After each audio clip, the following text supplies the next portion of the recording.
I walked outside to check my hot tub's new eco-filtration system only to find 6 champagne-soaked women in glittery robes lounging in it like it was some kind of luxury bridal resort. One of them raised her glass and yelled cheers as if I were the butler. Standing in the middle was none other than Karen from the HOA, tiara crooked on her head, and she shouted over the pop music blaring from a portable speaker, "I figured you wouldn't mind, it's for my wedding content." I stared at the scene like I'd stepped into an alternate universe where private property was optional and bridesmaids came with a built-in DJ. One woman had a ring light set up on my patio table. Another dipped her feet in and splashed water onto my deck like it was her personal spa day. I couldn't believe what I was seeing. But then Karen smirked and said something that would set the entire wild story into motion. "You weren't using it anyway. We're going to need it all week." I looked right at her and smiled, calm as a glacier. Then I said, "You're right. I won't be using it. The lobsters will." The day had started off peacefully, with the kind of warm breeze that usually made my backyard feel like a personal paradise. My name's Nate, and I live in a small but well-kept home on the edge of a neighborhood that's unfortunately under the thumb of one of the most notoriously nitpicky HOAs in the state. I'd recently finished upgrading my hot tub with a new water filtration system that uses solar panels and natural enzymes. It was my weekend reward project. I had visions of soaking in the tub, sipping a cold drink, maybe even watching a documentary on my outdoor projector. But as I walked down the path from my kitchen with a sandwich in one hand and a Bluetooth speaker in the other, I heard something that stopped me in my tracks. Laughter. Loud, unfiltered laughter coming from the direction of my hot tub. I quickened my pace and turned the corner to see what looked like the opening scene of a reality TV show. Streamers in pink and white hung from my privacy fence. There was a cooler packed with drinks next to my grill. A man with a glitter beard, who introduced himself as DJ Sparklebeard, was plugging in lights near my flower bed. I blinked twice just to make sure I wasn't hallucinating. That's when I spotted Karen. Karen and I have never gotten along. She's the type of HOA vice president who measures lawn height with a ruler and once filed a noise complaint against a kid's lemonade stand. If it doesn't meet her warped definition of community aesthetic, it's a problem. But today, she looked like a queen reigning over my hot tub kingdom, her bridesmaids arrayed like royal court jesters. She had the nerve to wave at me like I was a guest arriving late. "Oh hi Nate, we were just setting up for my pre-wedding soak sesh, isn't this just the cutest spot?" Karen said, gesturing like Vanna White toward my clearly labeled private hot tub. I set down my sandwich and tried to remain civil. "Karen, you can't be here. This is my private property. I didn't invite you. You need to leave." Her smile dropped about a half inch but snapped back into place like elastic. "Oh relax, we're all neighbors. Right, I figured since the HOA covers common access paths and your fence isn't fully enclosed, it kind of blends into the aesthetic of the shared lawn space. Plus, Cheryl from the board said it would probably be fine." Cheryl, the HOA president, is Karen's best friend and equally allergic to logic. Before I could even process the insanity, one of the bridesmaids squealed, splashing water out of the tub. "EW, is that like pond stuff in here, Nate? This isn't clean enough for a bridal soak. Do you have any essential oils or something?" Karen added. "It's just temporary. We'll only be here for a few hours. Then we'll be back for brunch tomorrow. I'm doing a floating mimosa shoot. It's trending on Insta." I told her no again, firmer this time. But then she looked at me dead serious and said, "I'm on the HOA executive board.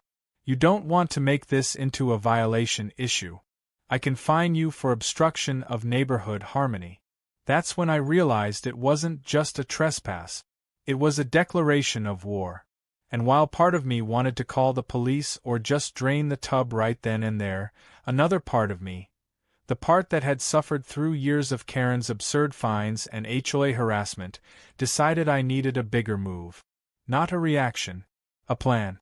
I looked at her and said something that made her smirk like she'd won. "Fine. Use it. Enjoy your shoot. But you'll want to make the most of today." She raised an eyebrow and asked, Wise that I responded with a shrug, just saying, "You never know what tomorrow brings." That evening, after the DJ packed up and the pink glitter settled, I walked back out to inspect the damage. Lipstick smears on the tub's edge. A broken planter. Confetti in the water. It was like a bachelorette hurricane had hit my backyard. I stood silently for a moment, then walked back inside and grabbed my laptop. If Karen wanted to treat my tub like a party spa, she was going to learn that even spas have boundaries and claws. I started reviewing my old files from a marine biology project I'd done with a friend who runs a seafood distribution center. Years ago, I'd helped build portable aquatic tanks for crustacean observation.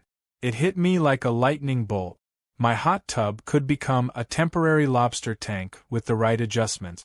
A few temperature regulators, oxygen stones, a discreet mesh partition under the seats, and boom. It could host up to 24 lobsters without affecting surface visibility. I texted my buddy Kiko with a message that read, "Can I borrow a few lobsters for science?" She replied in less than 5 seconds. "Live or boiled?" I replied, "Oh, definitely live. Big ones." The next morning, while Karen was out getting her nails done, I got to work. I cleaned the tub, lowered the temperature, added the necessary components to make it crustacean-friendly, and placed a floating drink tray on top with plastic champagne flutes so nothing looked out of the ordinary. Then I opened the gate and let Kiko's delivery crew discreetly place the lobsters in. By late afternoon, the tub looked like it was ready for another bachelorette photo shoot. But under the surface, it was now home to 25 of the angriest, most territorial lobsters Kiko could find. That night, I slept better than I had in months. Not just because of the peace and quiet, but because I knew tomorrow would be the day Karen finally realized she wasn't untouchable. The next morning, I set up my outdoor camera system to capture every glorious second. Karen texted me, yes, she had the nerve to text, saying, "We'll be over by 11 for the second shoot. Hope the tub's ready for us." Oh, Karen. You have no idea. The morning air buzzed with anticipation, but not the kind Karen was probably expecting. I woke up early, made coffee, and double-checked the setup like a scientist before a major experiment. Everything was in place. The lobsters had made it through the night without any casualties, and the modifications I'd done to the hot tub were holding perfectly. The oxygen stones were working like a charm, the mesh partition had settled seamlessly into the bottom contours, and the slight cloudiness of the water, caused intentionally with natural minerals, kept anything beneath the surface hidden from view. The lobsters were alert and active, swimming gently beneath the bubbling surface like sentinels waiting for the first unsuspecting toe to drop. I watched them with quiet satisfaction as I sipped my coffee, the faint sound of Karen's shrill voice already echoing from the street beyond the hedge. At exactly 11 on the dot, Karen came marching up the driveway with an entourage that looked even more obnoxious than yesterday. Today's theme appeared to be some kind of floral boho madness, complete with flower crowns, matching robes, and a cameraman who looked like he regretted every life choice that led him here. I stayed by the kitchen window, pretending to stir oatmeal, just to let them get nice and comfortable. Karen waved at my security camera as if she were greeting a fanbase. One of the bridesmaids said loudly, "Oh my God, the lighting here is perfect," and Karen replied, "Told you. Nate's backyard is hideous, but the tub has a great angle." I blinked slowly and exhaled through my nose. Then I turned on the camera's audio recorder from my phone app. This was going to be good. From my vantage point, I watched them set up again. Streamers, drinks, that awful portable speaker playing some kind of Zen wedding brunch playlist filled with ukulele covers. The photographer directed Karen to slowly walk toward the hot tub with a glass of mimosa while her bridesmaids posed in a semicircle behind her. I heard one of them yell, "Somebody get the bath bombs!"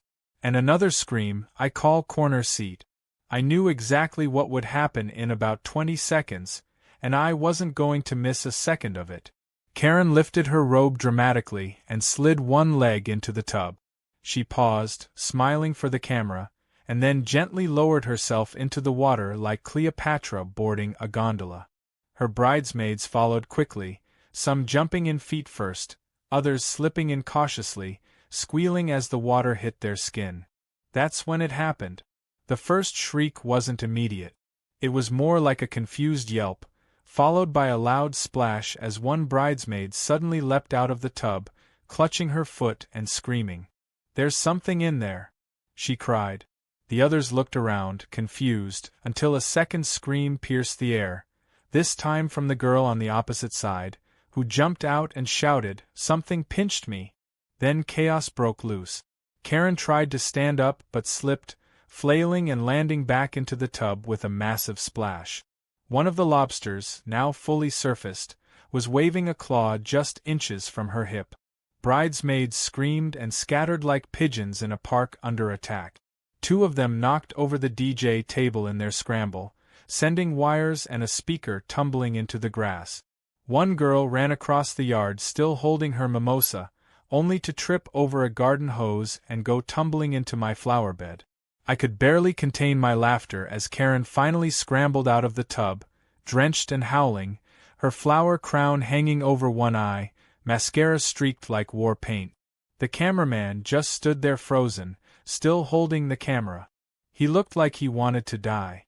Karen stormed up to him and yelled, "Stop filming! Stop filming! Are you insane? There are monsters in the tub."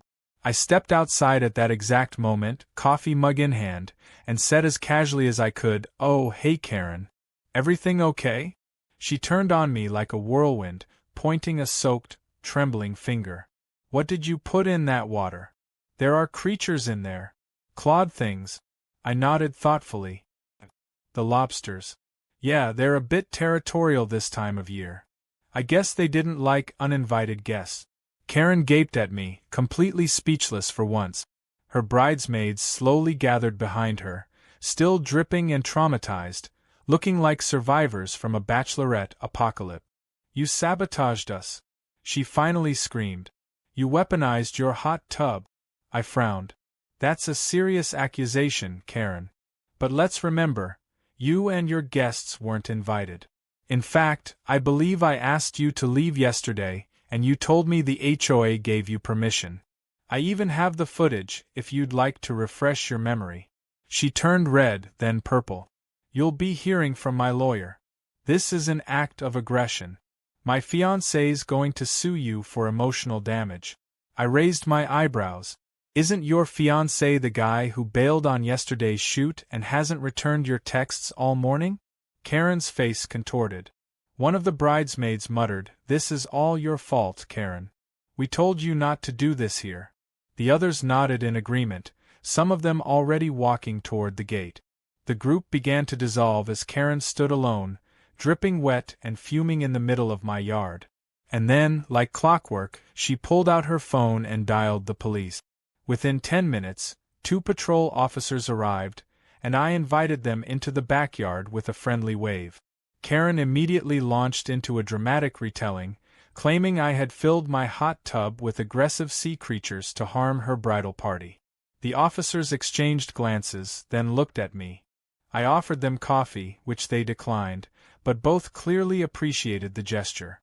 I explained the situation calmly and showed them the security footage on my tablet. Clear evidence of Karen and her group entering without permission, partying, and then screaming when they met the lobsters. I even showed them the HLA bylaws about trespassing and my temporary permit for aquatic wildlife studies, a relic from my marine biology days that, to my delight, still held legal weight. One officer chuckled as he looked over the documents. "Ma'am, it looks like Mr. Nate here followed all protocols.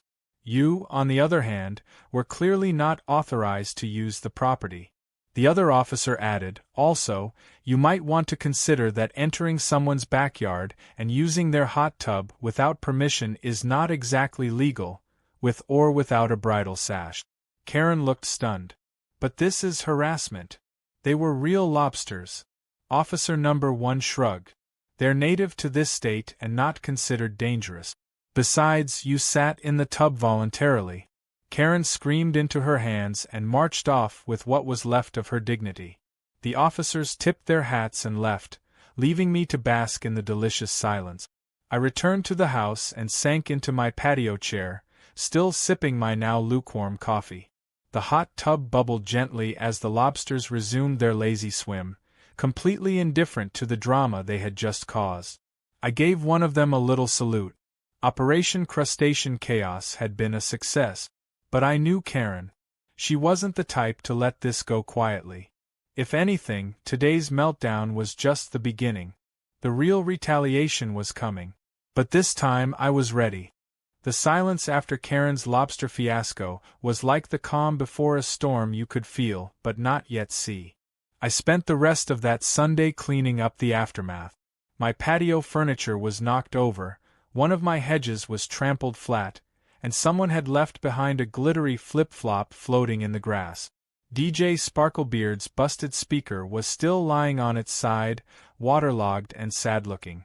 I scooped some of the remaining confetti from the surface of the hot tub, careful not to disturb the lobsters, who were now fully acclimated and drifting lazily like royalty in their chlorinated palace.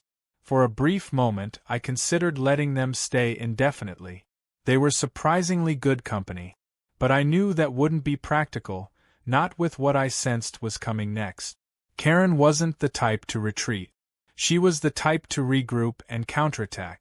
And sure enough, by Monday morning, I found a bright orange envelope taped to my front door with the unmistakable watermark of the Homeowners Association.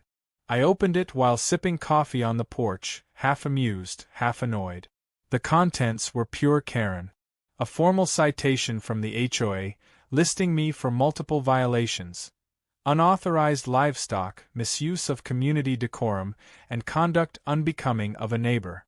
The fine was $500 and included a note at the bottom that read, "Pending further disciplinary review at the next HOA board meeting." I laughed, loud and long.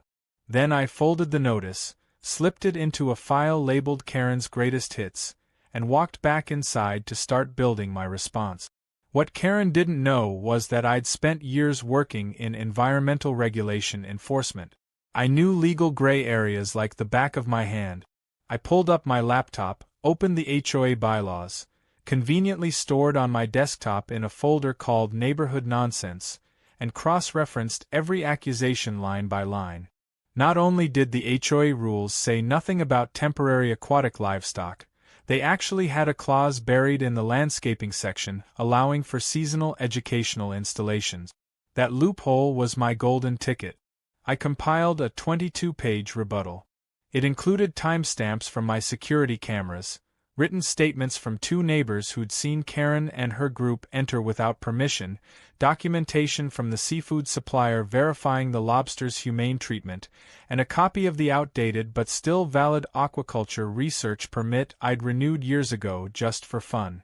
I topped it off with screenshots of Karen's text messages, including the one where she bragged she'd be using the hot tub all week, and a highlighted section of the HOA bylaws titled Respect for Private Property. It was a masterpiece, a bureaucratic sledgehammer. The HOA board meeting was set for Wednesday evening, and the moment I walked into the clubhouse, I knew this wasn't going to be a quiet session. Word of the lobster incident had spread like wildfire through the neighborhood. People whispered and nudged each other as I passed, and someone even held up a handmade sign that said Clause for Justice. The board sat at a long folding table at the front of the room, and Karen sat dead center in the middle, wearing a severe blazer and a scowl that could curdle milk. Cheryl, the HOA president, tried to maintain a neutral expression, but I could tell from her stiff posture that she was nervous. She knew Karen had crossed a line. The only question was whether the board would admit it. We began with Karen reading her version of events. She stood up, dramatically waving a printed copy of her complaint, and launched into a speech filled with crocodile tears and theatrical gasps. She claimed I had endangered her bridal party, traumatized her friends, and caused her to suffer reputational damage that could affect her upcoming wedding. She even threw in a dig about my antisocial behavior, and called my hot tub a hazard to the community's image. Her voice trembled as she described the savage creatures that attacked them, conveniently omitting that they were lobsters and not, say, Komodo dragons. When she finally finished, the room was silent. I stood up slowly, walked to the front, and placed my stack of documents on the table. I didn't bother with theatrics. I let the evidence speak. The security footage showed the trespassing. The text messages showed the intent. The photos showed the damage. And the HLA bylaws, now printed and highlighted in neon yellow, showed that Karen had no leg to stand on. As I flipped through each page, members of the board began to shift uncomfortably in their seat. Cheryl tried to interrupt once, but I politely cut her off. I still had 3 pages left, I said calmly, and I'd appreciate not being rushed through the only coherent argument in the room. When I finished, there was a long pause. Then one of the board members, an older gentleman named Frank who usually slept through meetings, cleared his throat and said, "I don't see any violation here. If anything, it looks like Karen owes him for the cleanup." A few people in the audience chuckled. Another board member nodded in agreement. Cheryl glanced at Karen, who was now fuming so hard her nostrils looked like they might emit steam. Ultimately, the board voted to rescind the fine and formally dismissed Karen's complaint. Furthermore, they issued a warning to her for trespassing and unauthorized event hosting. I nearly laughed when Cheryl had to read the decision out loud. Karen sat frozen, mouth twitching, while whispers rippled through the room. I walked back to my seat to light applause and the unmistakable sound of someone whispering lobster legend. The fallout was immediate. The very next day, a local community blogger picked up the story. The headline read "Bridal Party Invades Hot Tub, Gets Pinched by Justice," and it included blurry photos of Karen dripping wet and furious. The comments section was a battlefield of praise, mockery, and a surprising amount of lobster memes. By the afternoon, someone had started a parody Instagram account named Claw Enforcement with photoshopped images of lobsters in sunglasses and captions like "Stop right there, shellfish behavior detected." Karen, of course, did not take this well. Her wedding plans, once the talk of the neighborhood, became a punchline. Vendors pulled out quietly, claiming scheduling issues. Her fiancé Derek, who had wisely stayed far from the drama, began to distance himself. Rumors swirled that he was reconsidering the whole event. Karen's bridal party went radio silent. No more rehearsal dinner RSVPs. No more posts. It was as if the bridal machine had powered down completely. And through it all, I just went about my business, mowing my lawn, tinkering with solar panels, and casually rebalancing the pH levels in what was, for a little while longer, still technically a lobster tank. But I knew Karen wasn't finished. The thing about people like her is that they don't go down quietly. They burn bridges, then sue the ashes for emotional distress. I caught glimpses of her pacing her front lawn while on the phone, flailing her arms like she was giving orders to an invisible army. One morning, I overheard her mutter something about taking back the narrative and how she was planning one last wedding shoot to redeem her image. I didn't know what it would be, but I had a gut feeling it would be desperate. Desperate enough to do something incredibly stupid. I had already won the battle. But the war? That was still wide open. And judging by the way Karen glared at my backyard every time she passed by, I knew I needed to be ready. Something was coming. Something loud, embarrassing, and so gloriously doomed that it almost made me look forward to the chaos. Almost. 3 days passed without incident, which in Karen terms was practically a ceasefire. I'd started to relax, assuming maybe, just maybe, she'd learned her lesson. The lobsters had all been safely returned to Kiko's distribution center, and I'd flushed and refilled the hot tub twice just to be safe. I even started using it again, cautiously at first, half expecting to see a pink robe or hear the shriek of another unsolicited bachelorette arrival. But the silence held. Then came Saturday night. I was halfway through grilling dinner when the sound of a camera shutter caught my attention. It wasn't loud, but it was close. Too close. I set my tongs down and stepped away from the grill, peering around the fence. That's when I saw her. Karen, back in her bridal robe and heels, standing right at the edge of my property with a brand new photographer I didn't recognize. She had one of those oversized wedding bouquet props and was posing like she was filming the final scene of a romantic drama. There was a rented arch of fake flowers propped up behind her, and some poor soul was holding a collapsible light reflector as she dramatically extended one leg, smiling straight into the lens. My initial reaction wasn't anger. It was a slow, simmering disbelief. She was back. On my land again. Dressed up, glammed out, and acting like the entire lobster ambush had never happened. I stepped forward and said loudly, "You've got to be kidding me." Her eyes flicked toward me, but she didn't stop posing. "Oh, don't worry," she called sweetly, "we're just shooting by the fence this time. Not technically on your patio. The tub's not even in frame. I'm staying in my lane, Nate. I promise." I looked down. Her heels were a good 2 feet into my backyard, and the tripod her photographer was using? Dead center on my turf. I crossed my arms. "Karen, this isn't a photoshoot zone. This is my property. You can't just turn up and hold a wedding shoot because the country club banned you."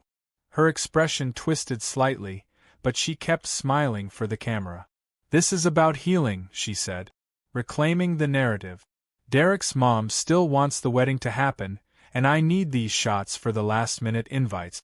I can't control what went viral, but I can control what's printed." I was about to respond when I noticed something odd behind her. 2 men were unloading something heavy from the back of a pickup parked on the street. I squinted. It looked like a large platform and what suspiciously resembled a miniature gazebo structure. My stomach dropped. Karen wasn't just here for a few photos. She was planning a full-blown ceremony, right there on the edge of my lawn.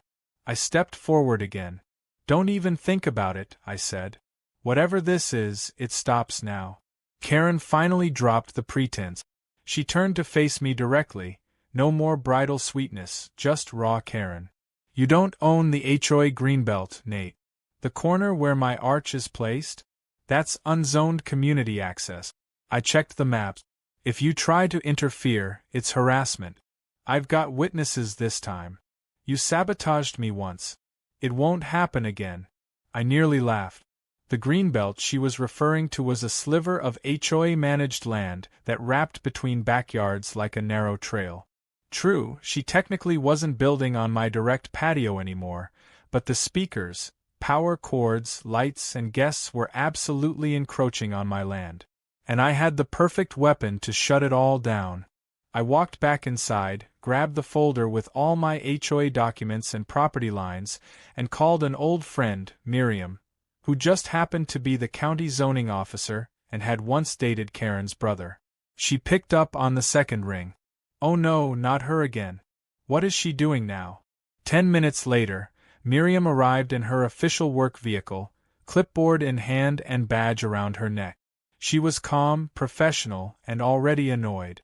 Karen's photographer tried to stop her at the edge of the sidewalk, but she flashed her ID and marched right past him like a general entering a war zone. Miriam looked over the setup, inspected the power cords, the speaker equipment, the gazebo frame now half assembled, and scribbled furiously. Karen spotted her and paled. "Excuse me, what are you doing? I have permission. Cheryl from the HOA said it was fine." Miriam looked up from her clipboard. "Cheryl doesn't manage county zoning lines.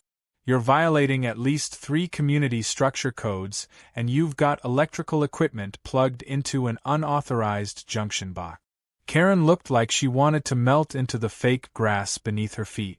Her photographer awkwardly began packing up. The poor guy holding the light reflector dropped it and practically sprinted to the truck.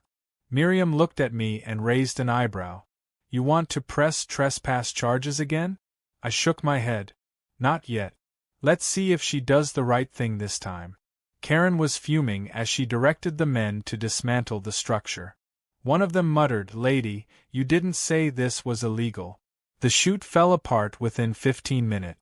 The arch was dragged away, the gazebo parts tossed sloppily back into the truck, and the mood went from wedding chic to roadside eviction in record time. As the sun set, Karen stood alone, veil in hand, glaring at me like I'd just ruined her entire life. Again. But she wasn't done. That night, I heard the sound of footsteps on gravel. At first I thought it was a raccoon or maybe a late delivery.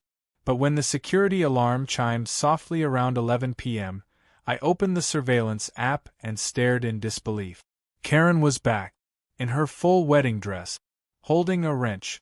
She was crouched near the side of my house, clearly trying to access the power box I use for the backyard lighting. I blinked once, then hit the panic alert on the app. A blinding floodlight kicked on. Sirens blared.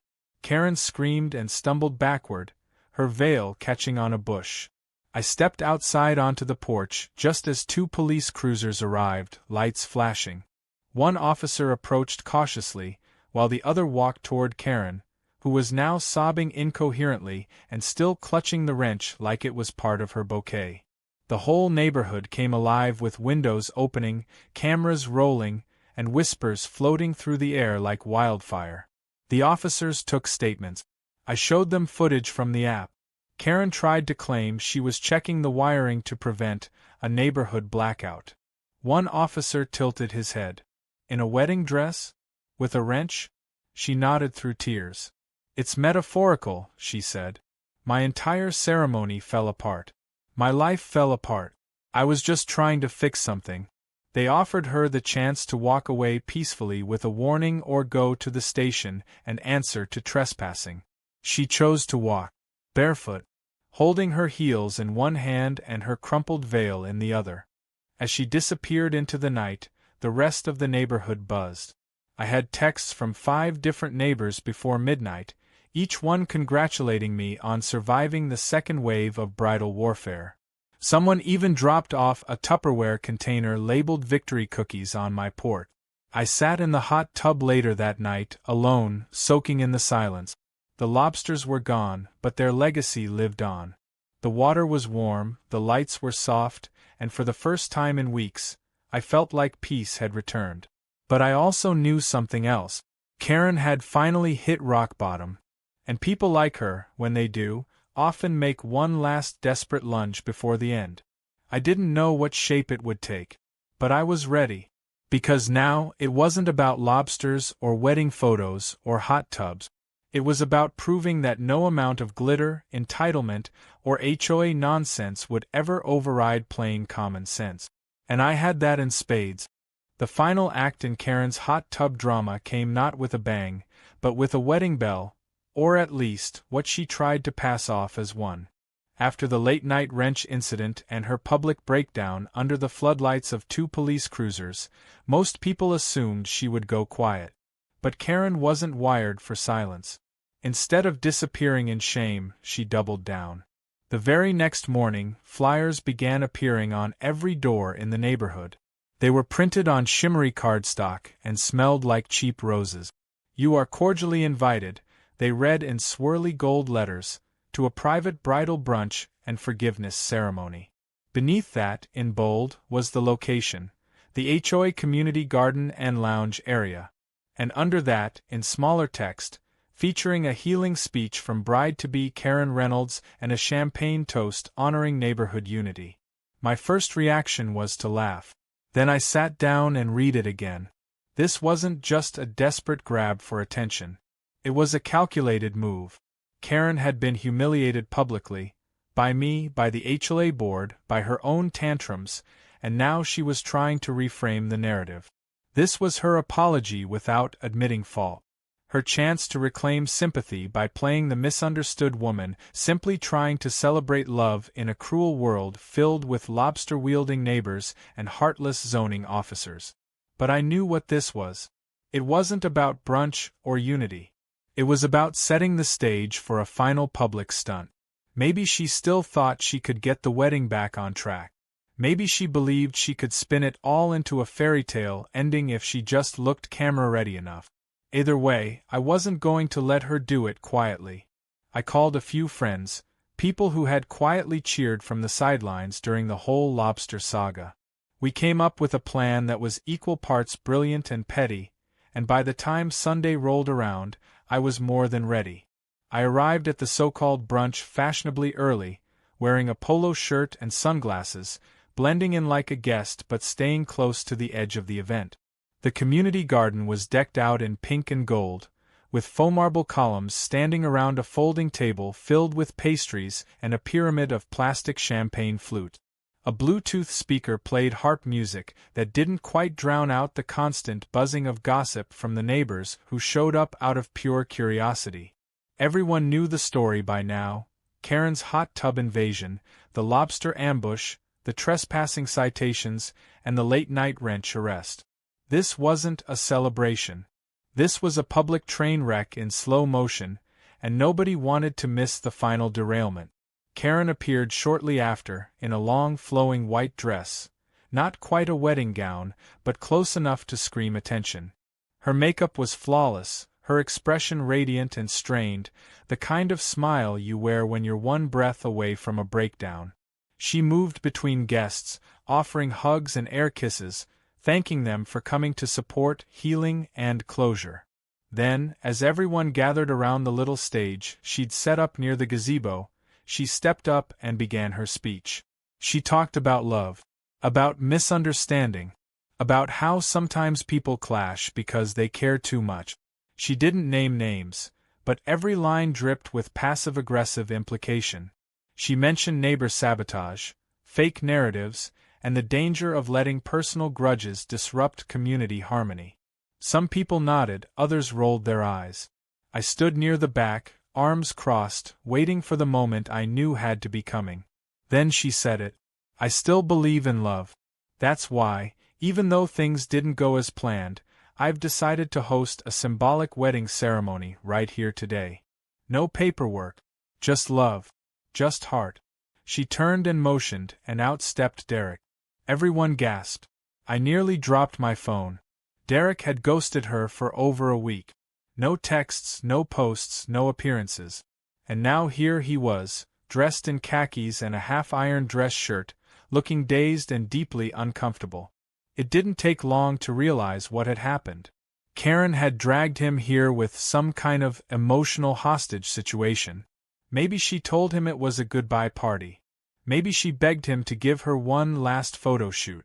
Either way, he stood there stiff as a board while she walked toward him with a fake bouquet and a dreamy smile plastered across her face. The Bluetooth speaker began playing a slow instrumental version of At Last.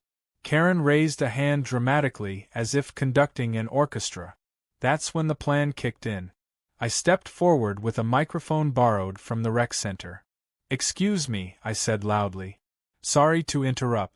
Karen froze mid-step, her eyes locking onto me with deadly precision. I continued before she could speak. "I just wanted to say something, for the sake of transparency and, community unity." I held up my phone and hit play. A voice crackled over the speaker. Karen's voice, from the security footage I'd downloaded. "You weren't using it anyway. We're going to need it all week." Followed by, "It's not really trespassing if you're improving the aesthetic." Gasps rippled through the crowd.